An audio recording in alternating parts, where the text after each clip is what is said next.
Indonesia, selamat malam. Apa kabar Anda di kesempatan hari ini? Thanks God ya, kita sudah sampai di bulan Juli 2024. Itu berarti kita perlu bersyukur terlebih dahulu bahwa kita masih diberikan umur panjang untuk bisa terus belajar dan juga belajar agar semua hal yang berhubungan dengan sebuah realita betul-betul bisa kita dapatkan dan berhak menjadi predikat kita sendiri. Nah, hari ini kita akan coba bahas lebih jauh tentang satu hal yang tadinya awalnya ketika saya terima materi ini langsung dari founder and master teacher of TML, merasa wah kok kayaknya ini agak-agak sedikit gimana gitu ya. Tema kita hari ini adalah you are the creator of your reality. Jadi Anda adalah pencipta realitas Anda. Nah, langsung saja untuk membahas lebih jauh tentang tema kita hari ini yang sedikit mengundang pro kontra, saya akan perkenalkan terlebih dahulu narasumber kompeten di bidang kita, seorang founder and master teacher of TML atau Theocentric Motivation and Leadership, Sales Training Expert and Organizational Culture Consultant. Ada Pak Eloy Zaluhu. Selamat malam Pak Eloy. Dan semangat tinggi Mas Daryl. Luar biasa. Sehat Pak Eloy? Alhamdulillah sehat dan siap menginspirasi. Wow. Raya. Baik. Pak Eloy, seperti biasa saya juga mau tahu nih. Kan kebanyakan Smart Leaders juga mengira ini orang sibuknya minta ampun, tapi kok masih tetap bisa siaran live ya di setiap hari Senin malam ya. Malam lagi 8 sampai jam 9, di mana orang tuh udah harusnya punya me time, udah kadang-kadang screen time. Spill sedikit Pak Eloy, aktivitas di minggu ini apa saja? Jadi minggu ini ya sibuk. Tadi kan kita ada meeting internal, terus meeting dengan klien, ada satu international schools yang mengundang saya untuk nanti berbicara di hari Kamis.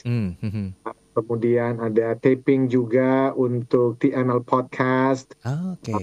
Dan ada persiapan untuk training dalam minggu ini. Nanti sampai hari Sabtu baru kembali lagi ke Jakarta karena ada acara bersama dengan satu kelompok lah di sekitar Bogor dan seterusnya. Jadi terus kita beraktivitas Mas Daryl. Oke, tetap sehat dan tetap semangat ya Pak Eloy ya. Thank you. Pak Eloy, kan banyak orang yang udah tahu ya bahwa Pak Eloy itu adalah seorang founder dari TML, Theocentric Motivation and Leadership, bahkan kreatornya. Nah, tapi saya agak sedikit bingung nih Pak Eloy. Honestly, tema-tema yang dibahas beberapa minggu terakhir ini sebetulnya berhubungan dengan neuroscience, berhubungan dengan otak gitu loh. Bahkan topik besar hari ini saja itu tentang the neuroscience of habit yang masuk ke episode 9. Bahasannya adalah Anda adalah pencipta realitas Anda. Walaupun mungkin ini harus dilihat dari sudut pandangnya seorang TML. Kenapa kok tertarik bahas masalah ini di minggu-minggu terakhir, bahkan di saat ini Pak Eloy? Saya minta sudut pandang dari seorang TML. Seperti apa bisa menjelaskan Pak Eloy? Terima kasih Mas Daryl. Jadi pertama-tama alhamdulillah kita bersyukur dulu ya Mas Daryl. Bulan Juni sudah lewat. Yes. Dan sekarang kita sudah masuk di bulan yang baru ini, di bulan Juli. Dan kita berharap, kita berdoa semuanya sehat. Dan bulan ini menjadi bulan penuh rezeki. Amin. Seperti di bulan-bulan yang lalu hasilnya baik. Kita berharap 10 kali lebih baik, bahkan ada rezeki yang tak terduga-duga untuk kita semuanya. Amin. Dan yes Mas Daryl, dulu saya pernah curiga dengan topik-topik seperti pembahasan kita ini. You are the creator of your world. Anda adalah pencipta dunia Anda. Tetapi saya memang sengaja membuatnya lebih soft, menggunakan world dengan reality. You are the creator of your reality. Nah sebetulnya Mas Daryl, untuk teman-teman dari kelompok anthropocentric motivation atau disebut anthropocentric motivator, yang pusatnya itu adalah kehebatan manusia ini, yang pusat pengajarannya itu adalah tentang the power of mind. Ini sesuatu yang sangat populer, iya kan? Misalnya berbicara ya tentang the law of attraction, ya Dan lebih lagi populer di dalam pengajaran namanya NAM. NAM itu singkatan dari NAM itu singkatan dari New Age Movement. Makanya ada tuh namanya self-help books. Itu disebut sebagai yaitu New Age books, self-help books. Dan itu sangat terkenal, Mas Daril. Orang-orang seperti Neil Donald Walsh misalnya, Joe Vital misalnya. Ini banyak dibahas bahkan di dalam buku The Secret yang ditulis oleh Rhonda Byrne, dan itu kan keren banget itu ya. Maksudnya populer banget tahun 2008, 2009, dipopulerkan oleh Oprah Winfrey. Dan saya membahas itu di buku saya yang pertama pada tahun 2008, Mas. So, di satu sisi, saya sangat waspada dengan pengajaran New Age Movement dan anthropocentric motivation ini. Karena sebetulnya New Age Movement ini adalah hasil atau anak perkawinan dari filsafat Barat dengan filsafat Timur. Filsafat Barat banyak menggunakan rasio, banyak menggunakan mind, pikiran, dan itu nanti ada sejarahnya. Tetapi kemudian kalau kita bicara di Timur, itu juga ada hal-hal spiritual dan mistis di dalamnya, yang kemudian bertemulah menjadi New Age Movement, gerakan zaman baru itu. Jadi, apakah New Age Movement dan teman-teman yang mendalami mengenai anthropocentric motivation berbicara mengenai spiritual? Iya, termasuk Neil Donald Walsh tadi, itu bahkan menuliskan buku mengenai the conversation with God, percakapan dengan Tuhan. Tetapi, Tuhan yang dimaksudkan itu adalah Tuhan dalam artian sepotong balok kayu itu adalah Tuhan. Tiang listrik adalah Tuhan. Mas Daril itu adalah Tuhan. Eloi itu adalah Tuhan. Hanya ada satu yang membuat Eloi ini belum jadi Tuhan, adalah karena kesadarannya masih belum sempurna. Maka untuk menjadi Tuhan, ya latihlah kesadaranmu. Jadi nanti teman-teman bisa membayangkan tools yang digunakan itu untuk membangun kesadaran itu apa. Nah, kita jangan ke sana. Namun kemudian saya juga memahami bahwa ada teman-teman yang teisme. Teisme itu adalah yang meyakini ada Tuhan yang Maha Esa ini. Itu juga terlalu sering berasumsi bahwa hal-hal yang berbicara mengenai you are the creator of your reality itu sesuatu yang salah. Padahal tidak.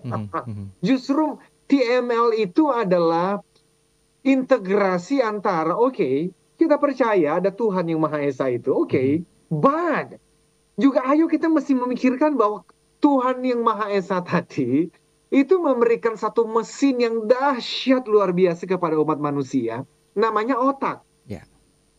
Dan otak ini saking dahsyatnya, itu kalau kita nggak mengerti dan memahami cara kerjanya, kita yang rugi loh, Mas.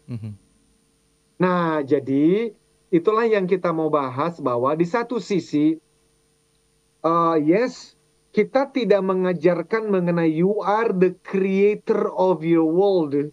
Anda adalah pencipta realitas hidup Anda dari sisi New Age Movement, tetapi kita mau melihatnya dari sisi spiritual lintas agama yang yakin bahwa Tuhan itu Maha Esa, dan mari kita melihatnya karena begini, Mas. Shakespeare ya, itu pernah mengeluarkan satu kalimat yang bagus sekali. Beliau mengatakan begini, there is nothing either good or bad, but thinking make it so. Tidak ada yang baik atau buruk, tetapi pikiranlah yang menjadikannya demikian. Nah, ini kan Mas Daril ini the host yang sudah berpuluh tahun, host dari banyak narasumber hebat-hebat di Radio Smart FM ini, dan tentu sangat familiar dengan kalimat-kalimat tadi, bahwa memang pikiran kita itu bisa membuat yang buruk menjadi, kok kelihatannya kok asik ya, tetap harusnya asik, kok kayaknya kok buruk ya. Apa yang membuatnya demikian? Ternyata the mind. Nah, itulah the neuroscience of habit. Neuroscience itu adalah ilmu tentang cara kerja otak. Di malam ini kita akan bahas ke sana, Mas Daryl. Oke, baik. Ini udah terlalu panas sih sesi pertama. Kita cooling down dulu ya, Pak Eloy ya. Kita break sebentar, nanti kita sambung lagi di sesi berikutnya. Karena memang tadi di awal saya sengaja menanyakan hal itu agar ada satu bentuk kolerasi yang erat ya antara tema kita. Kalau misalnya tidak dipahami dan tidak disampaikan penjelasan oleh Pak Eloy, ini akan ngerembet kemana-mana. Seakan-akan, wah realita itu yang nyiptain manusia, terus nggak ada Tuhan, nggak kenal dengan Tuhan. Nggak begitu ya Pak Eloy ya. Sudah diluruskan. Oke, nanti kita akan coba belajar lebih jauh tentang saintisnya atau keilmuannya dari sebuah habits dari sudut pandang TML atau Theocentric Motivation and Leadership. Sebagai kami live di audiovisual kanal YouTube Smart FM.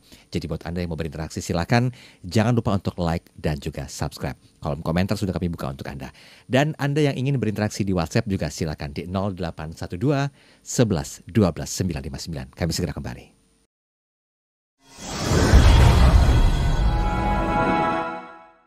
Baik, terima kasih Anda masih bersama kami dalam program Smart Motivation. Saya Daryl Adam masih bersama dengan founder and master teacher of TML, sales training expert dan organizational culture consultant ada Pak Eloy Zaluhu.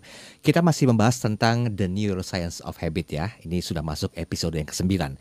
You are the creator of your reality. Anda adalah pencipta realitas Anda. Nah, mungkin bagi Anda yang berpikir bahwa ternyata ada banyak hal kok yang diistilahkan. Kayak misalnya begini, semesta mendukung. Jadi apa yang kita pikirkan itu akan menjadi seperti yang apa kita pikirin. Ini kan udah gak asing lagi ya statement seperti ini ya Pak Eloy ya. Izin saya mau tanya nih, apakah mungkin dengan istilah kita menjadi seperti apa yang kita pikirkan itu relate gak dengan topik bahasan kita malam ini? Untuk sekedar klarifikasi Pak Eloy.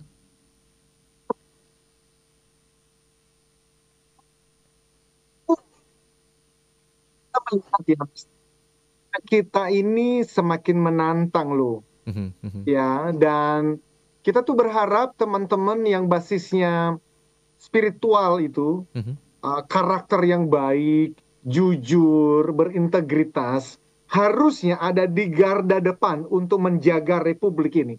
Dan bahkan menjaga dunia ini. Tetapi yang seringkali terjadi adalah tidak ada integrasi antara karakter yang baik tadi menjadi relevan dengan kehidupan sehari-hari. Dan kehidupan sehari-hari yang saya maksudkan adalah ya the power of mind yang kemudian bisa relevan di dalam kita mencapai target penjualan, relevan di dalam kita membangun bisnis dengan teknologi yang semakin maju, disrupsi ini yang sekarang bukan lagi VUCA, tapi sekarang sudah di eranya Bani. Nah, saya tuh mau mengajak ke sana sebetulnya bahwa, teman-teman, yes betul, kita memang mesti waspada ketika berbicara mengenai the power of mind, jangan sampai kebablasan, bahwa kemudian kita tidak lagi merasa kita butuh Tuhan, tetapi kita juga yang bertuhan, ya jangan juga akhirnya berpikir, semua yang berbicara mengenai the power of mind, itu sesuatu yang menihilkan kehadiran Tuhan yang Maha Esa tadi. Jangan begitu juga. So, punten Mas Daryl, kenapa sih saya masuk ke dalam pembahasan-pembahasan seperti ini? Karena saya berefleksi dari perjalanan hidup saya sendiri, Mas. Saya mengalami langsung apa yang disebut dengan kemiskinan itu. Saya tahu di kampung kami, yang mana baru bulan Januari kemarin pertama kali aspal melewati desa kelahiran saya. So I know. Kemudian saya memperoleh kesempatan untuk mengalami hidup nyaman di Jakarta, belajar dan sekolah dengan teman-teman yang sebagian besar dari ekonomi kelas menengah. Tetapi selama 6 tahun di Melbourne, Australia itu saya menyaksikan kehidupan ekonomi kelas atas dengan berbagai kenyamanan beserta, pergulatan-pergulatan sengitnya juga. Nah, smart listeners, semua ini membawa saya pada pertanyaan berikutnya, yang saya mulai memikirkan ini pada tahun 2000. Berarti 24 tahun yang lalu, apa sih yang membedakan orang kaya dengan orang miskin? Mengapa ada orang yang hidup serba kekurangan seumur hidupnya, sementara sebagian kecil lainnya berhasil bertransformasi dan hidup dalam berbagai bentuk kemewahan? Itu tuh pertanyaan-pertanyaan yang sejak dulu itu saya senang memikirkannya, Mas Daryl. Lah, kata kaya itu memang ya tentu berhubungan dengan uang dan materi, tetapi bukan hanya itu kan. Bisa juga ya kekayaan secara spiritual juga bisa dilihat. Tetapi kemudian untuk menemukan jawaban dan memenuhi rasa ingin tahu, saya terus belajar sejak betul-betul tuh tahun 2000 itu saya terobsesi untuk mencari jawaban terhadap pertanyaan-pertanyaan seperti ini, Mas Daryl. Jadi saya membaca berbagai jurnal, referensi, buku-buku, tak terhitung berapa banyak video YouTube dah yang saya tonton berulang-ulang. Dan suatu kali, Mas Daryl, saya itu ketemu dengan kalimat bijak dari orang bernama George Bernard Shaw, penerima Nobel kesusastraan dari Irlandia. Dan dia menulis kalimat yang saya masih membekas di ingatan saya sampai hari ini. Dia mengatakan begini, orang-orang yang berhasil di dunia ini adalah mereka yang bangun pagi, lalu mencari keadaan atau kondisi atau situasi yang mereka inginkan. Dan jika mereka tidak menemukannya, mereka menciptakan dan membuat apa yang mereka inginkan itu. Itu membuat saya tuh berminggu-minggu baru kita mengerti kalimat ini, Mas Daryl. Kan gini, Mas Daryl, orang tuh kan beda-beda hobinya ya. Gue suka mikirin beginian, bro. Iya. Lalu kemudian saya membaca kalimat yang sangat terkenal, persis kalimat yang Mas Daryl sampaikan tadi. Itu dari orang bernama Earl Nightingale. Di dalam bukunya The Strangest Secret, dia menyimpulkan begitu tadi. We become what we think about. Kita itu menjadi seperti yang kita pikirkan. Nah, itu kan inti dari you are the creator of your reality. Realitas kita sekarang lagi happy kan? Realitas kita sekarang lagi insecure kan? Realitas kita sekarang lagi stres kan? Atau realitas kita sekarang lagi hati penuh syukur? I don't know. Tapi kalau ternyata benar yang dikatakan oleh Earl Nightingale tadi, bahwa Eloy menjadi seperti apa yang dia pikirkan loh.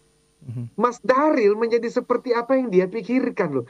Berarti kita masih hati-hati banget dengan pikiran ini tuh. Itulah neuroscience.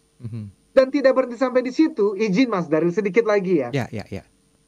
Tidak berhenti sampai di situ. Saya kemudian bertanya, mengapa kita menjadi seperti apa yang kita pikirkan?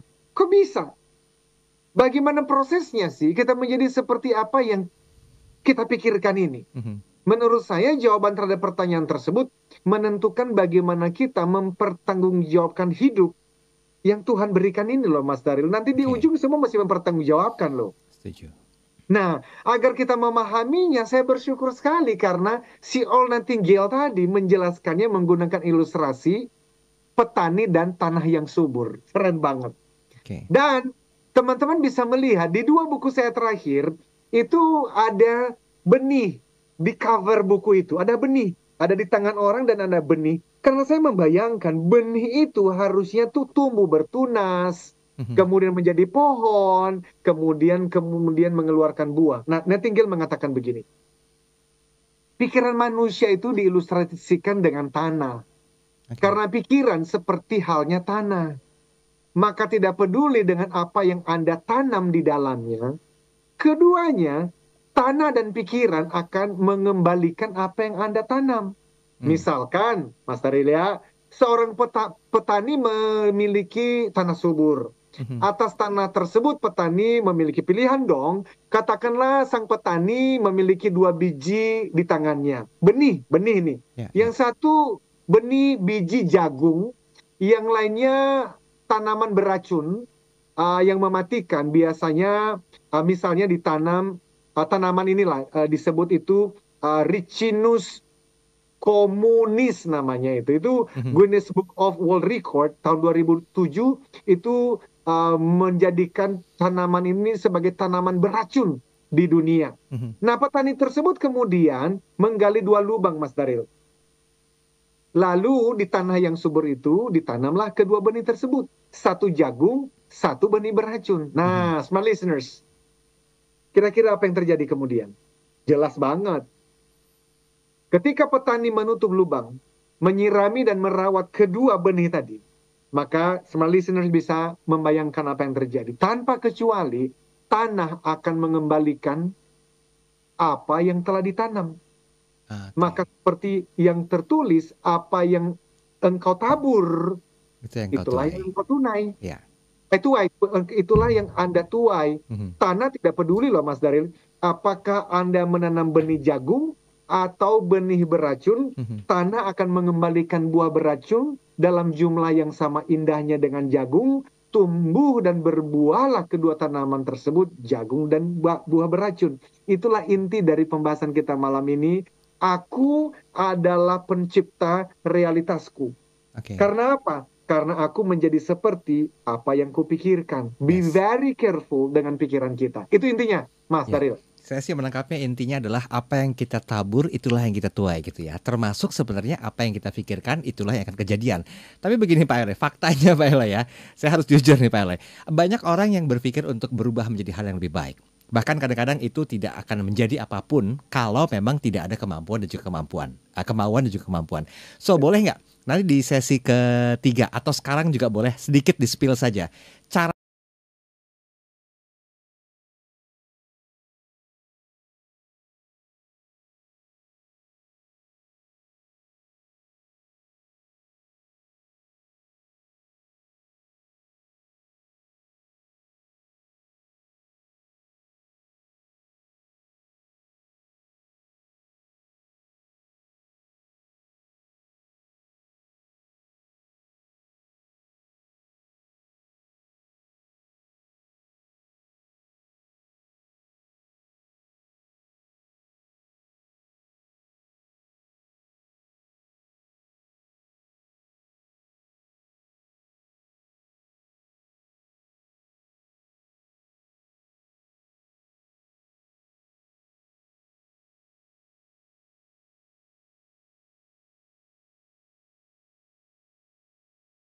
Mas Daril.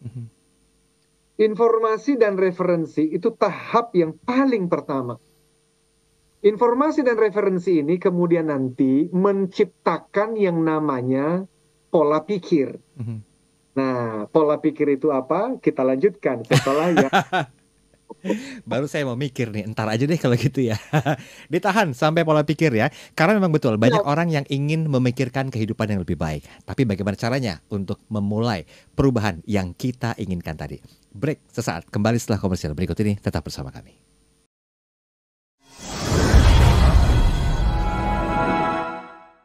Terima kasih Anda masih bersama kami dalam program Smart Motivation. Saya Daryl, Anda masih bersama dengan Founder and Master Teacher of TML, Sales Training Expert and Organizational Culture Consultant, ada Pak Eloy Zaluhu. Dan kita masih bicara masalah you are the creator of your reality. Jadi Anda adalah pencipta realitas Anda sendiri. Nah tadi sempat terputus ya tentang hal yang berhubungan dengan pembahasan di sesi yang ketiga. Jadi saya nggak mau lama-lama, silakan Pak Eloy dilanjutkan dulu. Karena saya memberikan satu pertanyaan besar tadi.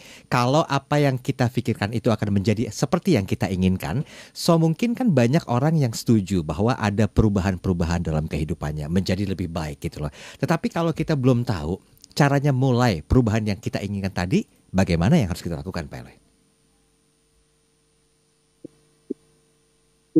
Bahas dari beberapa sudut pandang berbeda, tetapi yang saya suka adalah memulainya dari informasi dan referensi.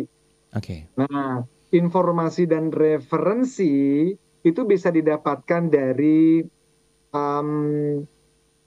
pengajaran orang tua ketika kita masih kecil. Apa yang diajarkan oleh guru-guru di sekolah, lingkungan pertemanan kita, lalu kemudian setelah kita mulai bisa membaca, buku yang kita baca, atau tontonan-tontonan kita, dan sampai hari ini termasuk hadirnya radio Smart FM yang sebetulnya apa sih yang menjadi warisan Smart FM untuk bangsa ini? Informasi dan referensi itu. Yaitu apa? Yang memberikan motivasi untuk para pendengarnya. Jadi dari informasi referensi tadi, kemudian nanti membentuk pola pikir kita. Nah, pola pikir itu berarti membangun neuron-neuron di dalam otak masing-masing kita. Dan neuron-neuron itu kalau positif, maka nanti yang ketiga, attitude atau respon atau sikapnya menjadi positif. Jadi informasi positif, atau referensi positif menciptakan pikiran-pikiran positif. Belief system ada di sana. Keyakinan-keyakinan ada di sana. Nah, belief system atau keyakinan tadi kemudian mempengaruhi sikap orang itu di dalam menjalani hidup. Misalnya, ketika bekerja di sebuah kantor, lalu punya atasan yang sulit sekali untuk dipuaskan. Selalu saja melihat kekurangan anggota timnya. Lah bagaimana meresponinya? Kan kalau fixed mindset mengatakan begini, wah kalau begini mah gue keluar aja dah, ini mah gue nggak bisa kerja di sini, kan begitu. Tapi kan bisa juga diresponi dengan growth mindset, Mas Daryl, bahwa bos yang seperti ini sedang melatih saya menjadi pemimpin yang baik 2 tahun atau 3 tahun dari sekarang. Nah, itu berarti dari referensi tadi kepada pola pikir, dari pola pikir kepada respon atau sikap, dari sikap baru muncul namanya tindakan, action. Dari tindakan yang diulang-ulang muncullah habit, kebiasaan yang sedang kita bicarakan neuroscience of habits ini. Nah, nanti dari habit itu berakhir dengan results atau hasil. Hasilnya baik ataupun buruk itu kemudian menjadi informasi bagi otak. Apa itu? Bagi seorang salesperson yang ternyata di bulan Juni kemarin akhirnya mencapai target, setelah 3 bulan berturut-turut tidak capai target, maka mencapai target itu menjadi informasi pada dirinya sendiri dengan apa? Otak menangkap. Tuh kan, gua bisa. Kalau di Juni gua bisa, ini Juli juga gua bisa. Tapi kalau ternyata 3 bulan berturut-turut bisa, ternyata di bulan Juni kemarin tidak capai target, be very careful loh. Kenapa? Karena otak bisa menangkap. Waduh, kemarin Juni gua nggak berhasil loh. Kayaknya Juli gue kayaknya nggak berhasil lagi. Nah, ini adalah peperangan yang ada dalam pikiran setiap orang setiap harinya. Demikian Mas Daryl. Oke, ini relate ya dengan apa yang kita bahas di sesi kedua tadi ya Pak Elo ya. Kita menjadi seperti apa yang kita pikirkan ya. Banget, dan saya tuh mau sekarang mengangkat apa yang diajarkan oleh seorang neuroscientist. Saya sekarang tuh lagi berguru, Mas Daryl. Wih, sama siapa Pak Elo? Banyak neuroscientist, tapi malam ini kita belajar dulu dari Dr. Joe Dispenza namanya. Beliau mengatakan begini, Mas Daryl. Kebiasaan adalah rangkaian pemikiran, perilaku, dan emosi otomatis yang tidak disadarin, yang diperoleh melalui pengulangan. Jadi, serangkaian pemikiran, kemudian emosi, kemudian perilaku sehari-hari yang dilakukan secara otomatis dan tidak disadari. Kok bisa? Karena sudah dilakukan berulang kali. Nah, lebih dalam lagi, Dr. Joe Dispenza ini ngomong, kebiasaan itu adalah ketika seseorang telah melakukan suatu tindakan atau suatu pemikiran berulang kali, sehingga tubuh orang itu sekarang jadi lebih pintar melakukan tindakan atau perilaku tadi lebih daripada pikiran sadarnya. Lebih dari pikiran sadarnya. Jadi automatically itu Mas Daryl. Nah, kalau kebiasaan ini adalah kebiasaan yang baik, misalnya seperti Mas Daryl nih, rajin banget kerja, ya toh, lalu nah iya, ini Mas Daryl nih ya, ini di Radio Semarang ini udah berpuluh-puluh tahun, itu kan nggak belasan tahun. Iya, dan itu kan kebiasaan yang baik. Tapi kalau ternyata ada smart listeners tuh, ya misalnya punya kebiasaan yang buruk, berarti kan itu tugas kita untuk kita perbaiki. Jadi kita mau belajar itu terus nih dari topik besar The Neuroscience of Habits. Itu dari Joe Dispenza dulu sebagai pembukaannya, Mas Daryl. Baik, berarti quotes-nya adalah kebiasaan itu adalah ketika kita melakukan suatu hal atau kegiatan berkali-kali sehingga otomatis tubuh kita tuh tahu ya Pak Elo ya, bagaimana melakukannya lebih baik dari yang kita pikirkan sendiri. Baik. Ini ada satu pertanyaan yang masuk di kanal YouTube kita. Oh sorry, di WhatsApp. Ini saya coba tadi lihat ada 6 dari 0813 8825 64 sekian. Pak Eloy, Steve Jobs dan Bill Gates menggunakan zat yang namanya psychedelic. Nah, ini katanya psychedelic itu zat yang mudah buat otak kita atau pikiran kita terhubung dengan alam semesta. Komentarnya Pak Eloy. Keren banget sih.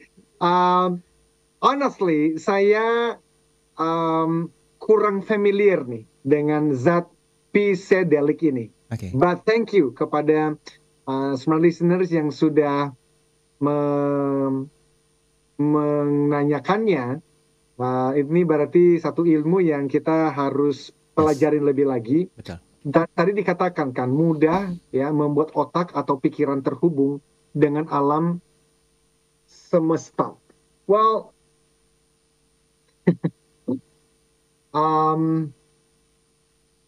definisi alam semesta ini sendiri tuh yang menjadi menarik. Dan sekali lagi teman-teman yang mendalami tadi New Age Movement, gerakan zaman baru itu ya, ya senang dengan istilah-istilah alam semesta itu. TML, Theocentric Motivation, tidak ke arah sana penjelasannya. Okay.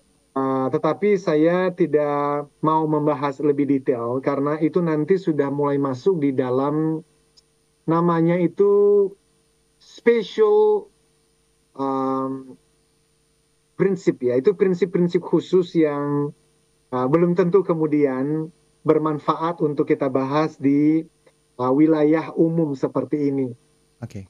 Jadi itu ada pembahasan-pembahasan yang kalau pembahasannya menjadi detail itu kemudian mau tidak mau itu mesti kembali kepada namanya core belief, itu keyakinan masing-masing yang saya memang tidak terlalu ke arah sana pembahasan-pembahasannya, Mas Daryl. Demikian. Baik. Terima kasih. Tetapi sudah disikapi secara bijak ya oleh Pak Eloy Zaluku. Terima kasih untuk pertanyaan 0813 8825 646 sekian.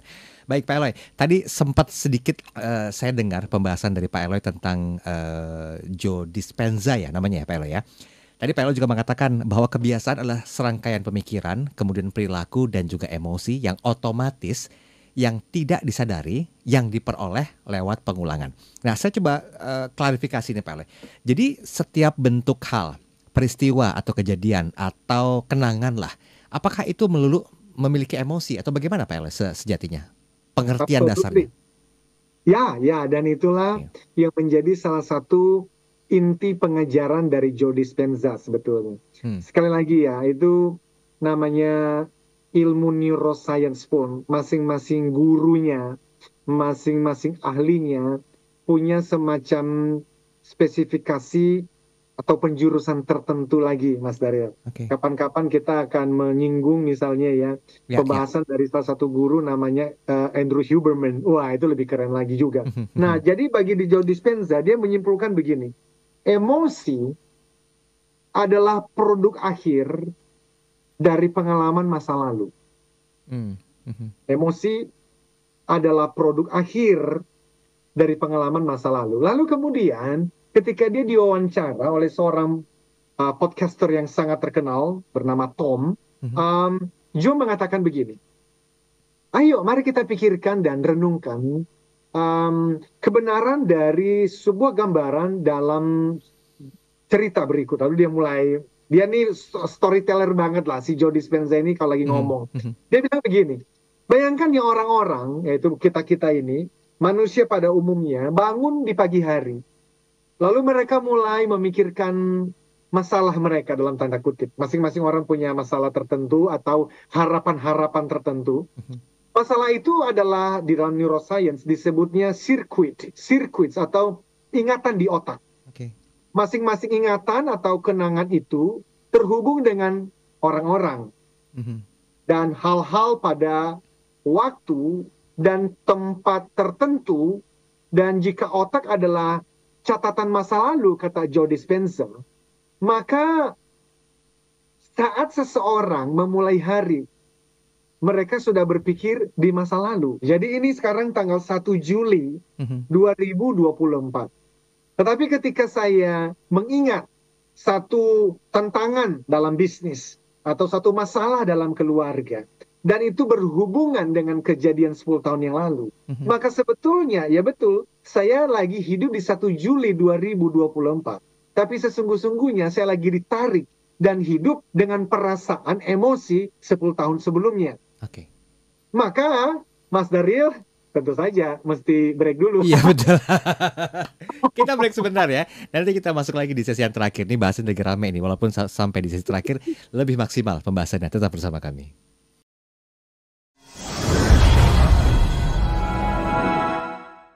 Baik, terima kasih Anda masih bersama kami. Lagi seru-serunya, harus ditahan dulu karena break. Tapi kita punya waktu tinggal sekitar 10 menit ke depan lagi ya. Ini memang gak cukup waktunya untuk bahas masalah hal yang berhubungan dengan tema besar kita hari ini bersama dengan Pak Eloy Zaluhu, yaitu tentang You are the creator of your reality. Jadi Anda adalah pencipta realitas Anda. Tadi kita sempat disclaimer, bukan berarti ya tidak mengenal kekuatan yang maha kuasa. Tetapi dari apa yang disampaikan Pak Eloy jelas sekali, itu semuanya bisa dimulai dari hal yang namanya kebiasaan. Nah, saya tidak ingin melangkahi keilmuan beliau, tapi ya Pak Elo ya. Tapi memang begitulah faktanya. Banyak guru-guru besar yang menceritakan tentang hal itu, bahkan dimulai dari sebuah kebiasaan. Oke, Pak Elo, sebelum kita lanjut bahasan temanya, ini ada satu pertanyaan masuk dari Ibu Ulfa. Selamat malam Pak Elo dan juga Mas Daryl. Bahasannya menarik walaupun saya coba pelan-pelan mencerna apa yang disampaikan oleh Pak Eloy. Yang ingin saya tanyakan, bagaimanakah keilmuan bahasan malam hari ini itu bisa disampaikan kepada generasi muda yang notabene-nya itu mereka harus betul-betul paham dan mengerti tentang aktualisasi dari negara ini yang betul-betul hadir untuk mereka. Bahkan mereka perlu berkontribusi terhadap bangsa ini. Nah, apa langkah kecil yang perlu dilakukan sehubungan dengan tema malam hari ini, Pak Eloy? Terima kasih, Bu Ulfa. This is so good. This is so good.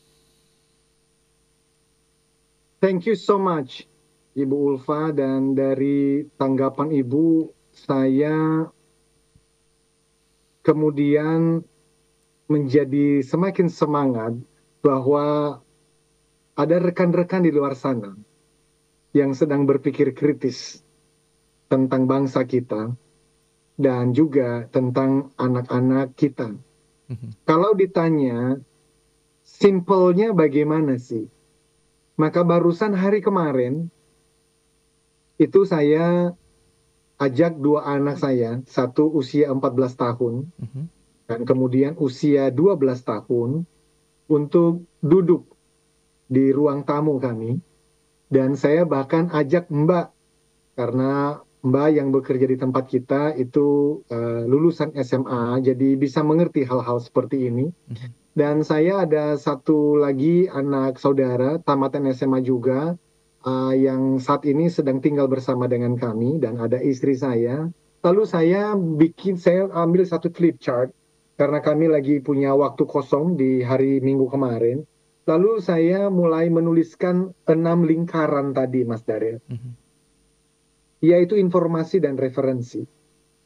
Jadi Ibu Ulfa, kalau ini mau disampaikan kepada anak-anak muda, menurut saya minimal mulai dari pentingnya informasi dan referensi itu.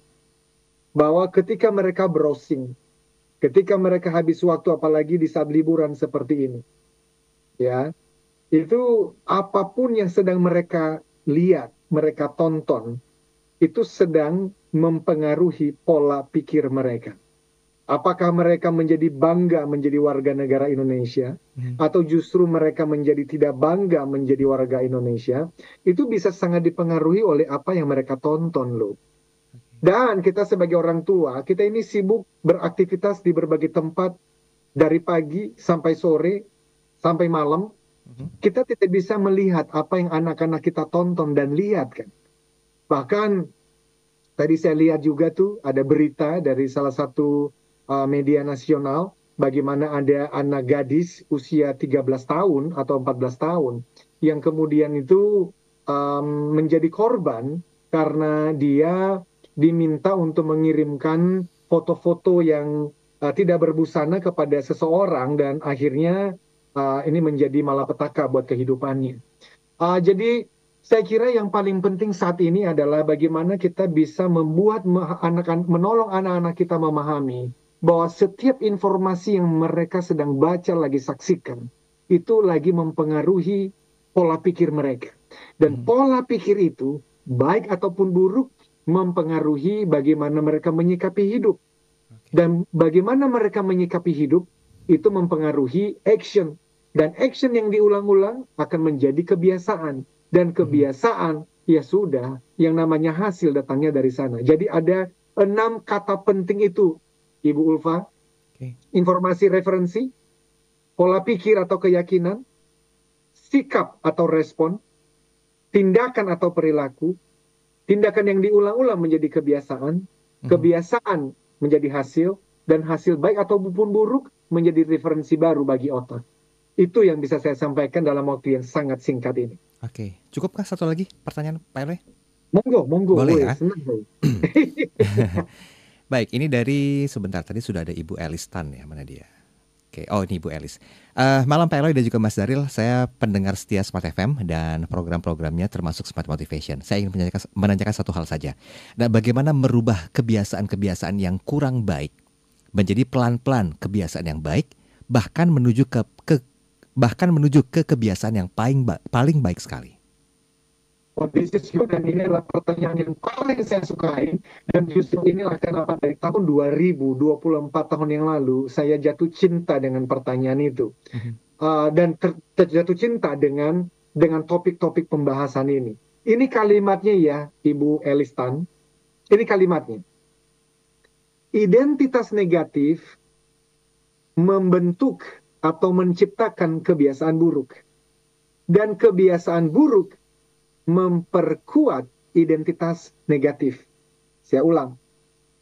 Identitas negatif menciptakan kebiasaan buruk. Dan kebiasaan buruk memperkuat identitas negatif. Nah sekarang, Ibu Elistan pasti bertanya, identitas itu apa? Nah, identitas itu artinya adalah bagaimana seseorang memandang dirinya sendiri. Saya selalu menggunakan analogi singa dan gajah, Mas Daril. Punten ya, Mas. Ketika di jam 2 siang, seekor singa jalan sendirian. Dan kemudian dia melihat ada 4 ekor gajah lagi lewat. Maka singa melihat 4 ekor gajah itu sebagai apa? Lunch, makan siang. Itu sama saja, si singa ini memandang dirinya sebagai pemangsa. Karena singa memandang dirinya pemangsa terhadap gajah, walaupun gajah secara tubuh lebih besar daripada singa, singa mulai melakukan apa? Ambil ancang-ancang untuk menerkam gajah. Sebaliknya, 4 ekor gajah lagi lewat. Dan mereka melihat ada seekor singa. Maka gajah langsung berpikir, pemangsaku lagi lewat. Jadi gajah memandang dirinya mangsa. Karena gajah memandang dirinya mangsa, maka gajah 4 ekor gede banget badannya dibandingkan singa, mereka ambil ancang-ancang untuk kabur. Kenapa kemudian kita menyebut lion sebagai king of the jungle, raja hutan? Apakah badannya terbesar? Ada gajah yang lebih besar. Apakah paling cepat? Ada cheetah yang lebih cepat. Kenapa kemudian singa dikatakan sebagai king of the jungle? Karena cara dia memandang dirinya. So, kalau ditanya kemudian, oh, jadi orang yang malas, perilaku malas itu, ya toh, kebiasaan malas itu ada sumbernya. Ada sumbernya apa? Cara dia memandang dirinya. Tidak mungkin ada orang malas yang memandang dirinya sebagai orang rajin. Nggak mungkin. Dan tidak ada orang rajin yang memandang dirinya orang rajin yang menjadi malas. Misalnya, apa-apa telat, apa-apa telat, apa-apa telat. Nggak mungkin. Nah, sekarang identitas itu ada di mana? Adanya di pikiran bawah sadar. Pikiran bawah sadar itu, subconscious mind itu adalah neuron-neuron. Now, jadi Ibu Elistan, inilah yang membedakan mind dengan brain. Mind, pikiran, itu nggak ada bendanya. Yang ada bendanya A itu adalah namanya brain. Jadi mind is the brain at works. Jadi pikiran adalah hasil dari otak yang sedang bekerja. Nah, di dalam otak itu ada apa? Ada neuron. Maka identitas tadi bisa dibangun ternyata. Dengan cara apa? Kalau Ibu Elistan punya seseorang yang teman yang males, maka Ibu bisa membantu dia untuk orang tersebut mulai secara sadar membangun identitas baru sebagai orang yang rajin. Oke. Lalu itu diulang, apalagi di gelombang otak theta yang kemudian nanti bisa kita bahas di minggu-minggu yang akan datang. Udah tahu body language saya nih kalau udah di ujung-ujung nih. Baik Pak Eloy, 30 detik saja mohon izin Pak Eloy untuk sampaikan konklusinya, silakan. Terima kasih Mas Daril dan terima kasih semua listeners untuk perhatian dan pertanyaannya. Saya akan tutup dengan kutipan, kebalikan dari kutipan tadi. Yaitu apa? Identitas positif menciptakan kebiasaan positif. Dan kebiasaan positif memperkuat identitas positif. Ya. Maka ketika teman-teman small listeners menyebut namanya, entah itu Elistan, entah itu Ulfa, entah itu Eloy, pastikan ada identitas positif di sana. Rajin, semangat, pantang menyerah, jujur, dan itu diulang, neuronnya menebal dan kebiasaan baik akan menjadi milik kita. Demikian Mas Daril. Saya Eloy Zaluhu. We inspire people, develop leaders, and transform organizational culture. Sampai jumpa.